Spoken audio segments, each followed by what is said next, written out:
আজকে দুপুরবেলা কি রান্না করেছো? আজকে দুপুরবেলা রান্না করেছি ভেন্ডি রান্না করেছি, আলু ছাড়া ভেন্ডি রান্না করেছি, একদম সুগার ফ্রি ভেন্ডি আলু দেয়নি তরকারি, কিন্তু, একদম আলু দেয়নি, সরষে বাটা দিয়ে একদম মাখা মাখা ভেন্ডি তরকারি করেছি। আর এদিকে আর এদিকে রান্না করেছি একদম বড় সাইজের তেলাপিয়া মাছ, লাল লাল করে একদম তেলাপিয়া মাছ, তার সাথে আবার তেলাপিয়া মাছের মুড়ো আছে। আমার একটা মুড়ো দেবা, ঠিক আছে? আমি কিন্তু ভেন্ডি ঠেন্ডি খাবো না।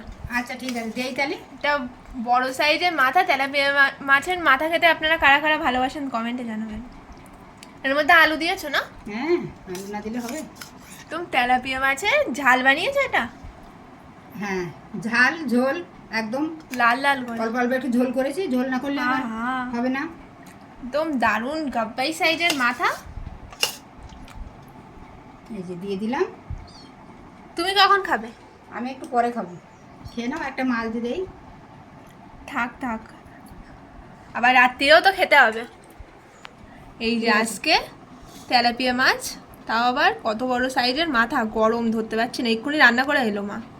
আর এই বর্ণনা কিন্তু এই তেলাপিয়া মাছের মাথা খেতে কিন্তু ভীষণ ভালোবাসে, সব মাছেরই মাথা খেতে ভালোবাসে, বেশি একটু কাটাকুটি বেশি খেতে ভালোবাসে। হবে তেলাপিয়া মাছ।